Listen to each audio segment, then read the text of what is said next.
Doctor Who Fury from the Deep, the 13th story of the Second Doctor, is written by Victor Pemberton and starring Patrick Troughton, Fraser Hines and Deborah Watson. Victor Pemberton, the screenwriter, developed a science fiction script called The Slide, which was based on his fear of earthquakes and involved a mysterious substance emerging from a fissure. In 1964, he pitched the script as an on-screen story for Doctor Who Season 2. 24th of September, David Whittaker, the story editor, rejected the idea. He called the script a stewpod and said, "I don't think the dialogue is very good, and I'm quite sure it is not right for Doctor Who."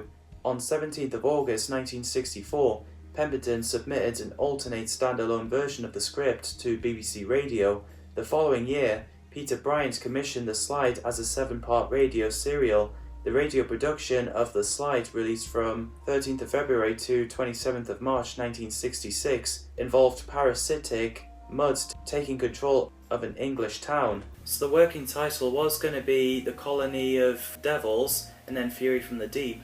Pemberton changed the story's villain from parasitic mud to natural gas, which was then being developed as a new fuel for Britain. His inspiration was a gas leak which had occurred on the North Sea surface. The terrifying premise resonated with British audiences as natural gas was beginning to be used widely in British homes. The creature also takes the form of seaweed, which Pemberton disliked for its slimy texture.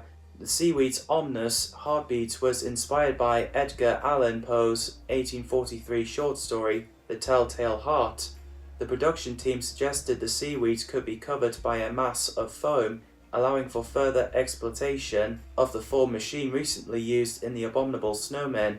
Pemberton changed the story setting to a gas refinery rather than a town, making the cast of townspeople workers at the refinery. Originally, the story came before The Web of Fear, but their order was swapped to capitalize on the popularity of the returning Yeti villains from The Abominable Snowmen. When Pemberton delivered the scripts for Colony of Devils, Bryant was the series producer and Derek Sherwin had replaced him as story editor. Pemberton, who was accustomed to write for radio, relied too heavily on dialogue in his scripts. Sherwin rewrote the episodes over Christmas 1967. The climax was changed to focus on Victoria's screams. Deborah Watson had gained the nickname Leather Lungs for her constant shrieking on the series, though in the story, Victoria's screams were performed by assistant floor manager Margaret Hayhoe. The screaming was augmented with radiophonic effects created for the underwater menace. The script was also amended to reduce the need for exterior filming. Around the end of 1967, Watson told the production team that she would be leaving the show, since she would be completing her contract work by the end of The Colony of Devils. The story was rewritten to preempt Victoria's departure. On early January 1968, the casting for Victoria's replacement started, which would be Zoe Heriot. Filming started on 4th of February 1968 at the cliffs near Botany Bay, Kent. As with location filming on The Abominable Snowmen, the story used 60mm film instead of previously used 35mm film. This was being done to keep budgets down in preparation for the move to colour TV. The Natural Gas Development Board gave the crew permission under certain restrictions for the crew to shoot on a gas platform. Red Sands Fort in the Thames estuary was chosen due to the technical limits of the foam machine. Water containers had to be ferried across to the platform. In mid-February, the story was retitled Fury from the Deep due to the concern of using the words devils in a family-friendly show, which eventually gets used in later years. On 24th of February, the studio filming started at Lime Grove Studio D. Filming at Ealing Studios took place from 4th to 6th of March. During filming, Patrick Troughton thought about leaving the show at the end of his contract, but following a discussion with his co-stars, he decided to stay on for another season. The final day of recording took place in Studio 1 at BBC Television Centre on 29th of March. Unfortunately, all 6 parts are gone. Master videotapes for Fury from the Deep were the last Doctor Who stories to be removed. However, there are some scenes that survived, as they're cut from Australian broadcast by the censors and never got back to BBC. So the story begins at the beach in 20th century. The TARDIS lands on the sea. The Doctor, Jamie and Victoria paddled all the way to the beach, and apparently they're in restricted area in Eros-C gas. The opening scene of the TARDIS landing on the sea was achieved with a quarter-sized model that was originally made for the Romans, suspended from a helicopter via piano wire. Both Fraser Hines and Deborah Watling have remarked on how harsh the winter cold was during the exterior shoot, along with the British coasts. Deborah Watling said that her short-skirted costume gave no remedies from the cold, and she recalled noticing herself surreptitiously adjusting her skirt during her broadcast scene.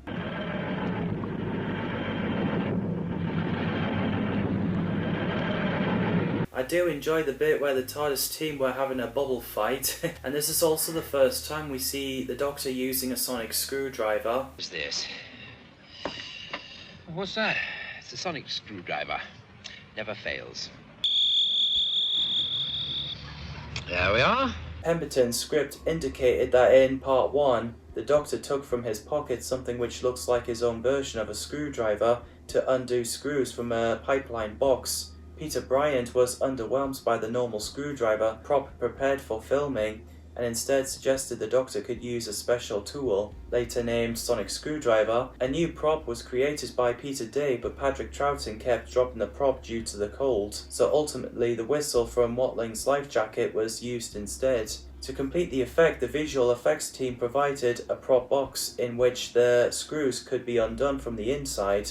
Absolutely amazing that the Doctor normally uses it nowadays, and looking back, the first time we see the Doctor using it. So after they got tranquilized, they get tied up and gets questioned by Robson. So the Doctor, Victoria and Jamie got air back because of the gas. Harris had to lock them up because he needs to do what Robson says. And we get a funny scene where Jamie climbed over the shaft and fell, and Victoria said not to bother as she managed to work the lock.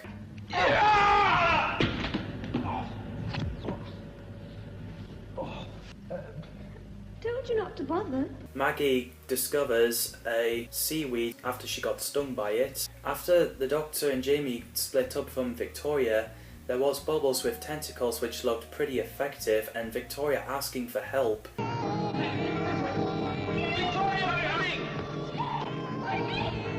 As Victoria screamed and the creature went away, the Doctor and Jamie went to see her. Robson, Van Lutyens and Chief were wondering what was going on, and suspected the TARDIS team might have something to do with it.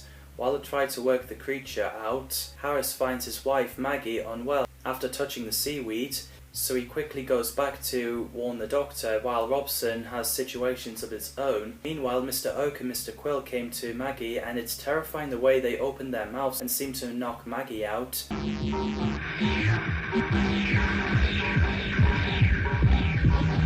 After they went away, the Doctor, Jamie, Victoria and Harris came in and sees Maggie passed out and they're getting poisoned by gas. Could be something to do with the pipeline. So the Doctor smashed the window to save everyone's lives, and they find a seaweed lying around, so Van Lutyens and Chief keep hearing that scary heartbeat noise and kept trying to warn Robson, but he denies it. However, he stops to listen as Van Lutyens, the creature, is waiting in the pipeline. Ooh, pretty intense cliffhanger. So after the Doctor helps Jamie to put the seaweed in the bag and arranging Maggie to be taken to medical care, Harris went back and Robson wasn't happy with him for let the Doctor and his companions go as their prisoners. Meanwhile, the Doctor, Jamie and Victoria examines the seaweed and what it is. So then they were choking. Victoria's scream seems to make the seaweed fall back in its case and the lid closes. Robson seems to go off it when he wants that impeller working again. So as Robson takes a nap, Mr. Oak and Mr. Quill came in, and it seems pretty effective when he has nightmares and ran off. Right past Harris, and he sees the seaweed. The Doctor, Victoria and Jamie went back to Harris's house as it's covered in bubbles and weeds. We get intense moments when Jamie was about to fall, but luckily the Doctor saved him and Victoria's scream managed to scare the weeds away. As the TARDIS crew headed back to see Harris, who's taken in command, wondering what happened to Robson, Victoria understandably wonders why every place as they go to, there's danger. In the beach, it seems like Robson and Maggie are possessed and walk under the sea. Again, Patrick Troughton is fantastic as the second Doctor. Apparently his son David Troughton said that Fury from the Deep is one of his favourite stories. Fraser Hines as Jamie McCrimmon, like I said, is another fantastic companion. He has great chemistry with Patrick. And I think Deborah Watling as Victoria Waterfield is great as well. Her acting is well done, especially when she screams, showing us that she's scared. This is the last story we see her until Dimensions in Time and Downtime. Fury from the Deep is Deborah's favourite story and she's hoping to see it found. But unfortunately, Deborah passed away 3 years before the animation came out.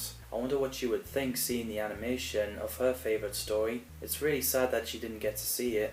And I do love the animation of the story. It's like the inspiration of Marvel comic books, which I do love. Weed creatures are a form of parasitic seaweed living algae grown to mammoth proportions that could hiss and scream. They fed on natural gas and generated massive amounts of foam, and it attacked in the North Sea in the middle of 18th century, and I thought they're pretty cool.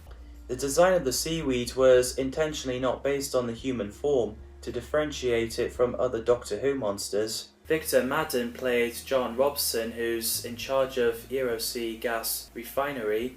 Roy Spencer played Frank Harris, who's the deputy and looks after Victoria after she leaves the Doctor and Jamie. Frank has a wife called Maggie Harris, played by June Murphy. John Albineri played Van Luchens, an engineer at a Euro-Sea gas control rig. Herbert Rees played Chief Head of Engineering. Graham Lehman played David Price, Communications Officer. Bill Burridge and John Gill played Mr. Quill and Mr. Oak, who are engineers that get mind controlled by those seaweeds. Oak and Quill, infected, were intended to resemble an evil version of the comedy double act Laurel and Hardy, whom Pemberton had met in 1953. He later considered reusing the characters in a spin-off project. Pemberton knew Troughton well and scripted the Doctor with the actors' mannerisms in mind. Margaret John played Megan Jones, the director of Euro-Sea Gas, and she later played Gran in The Idiot's Lantern when her face gets taken off by the wire. The sets and effects looks nicely done as far as I've seen in the surviving clips. Give it a minute! Which I'm sure it is in the rest of the story. Dudley Simpson again does a fantastic soundtrack, one of the greatest.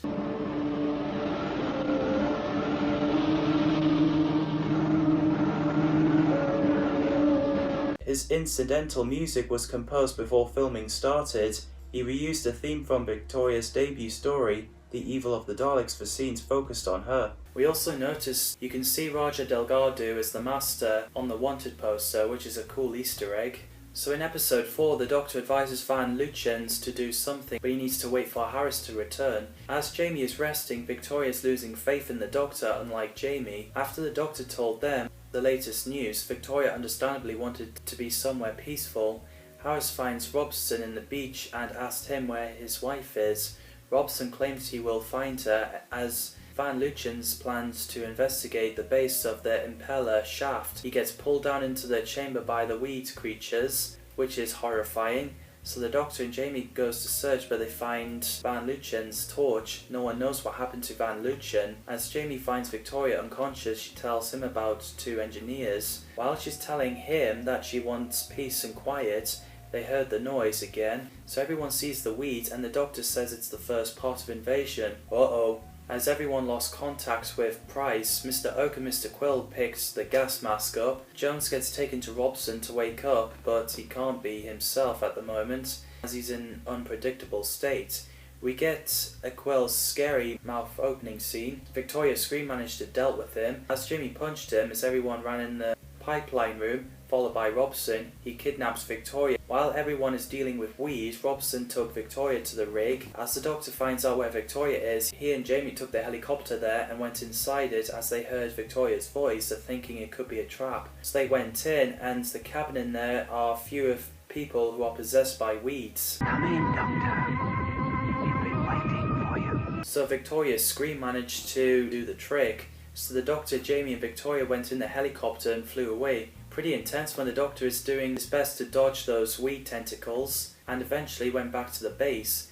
They figured out that it was Victoria's scream that managed to stop those weeds, So everyone sets up the machine to use the sound wave of Victoria's scream to destroy all the weeds, like symbiote, like Venom and Carnage are sensitive to loud noise, which really hurts them. So after all weeds are destroyed, everyone who is possessed, including Robson and Maggie, are alright again.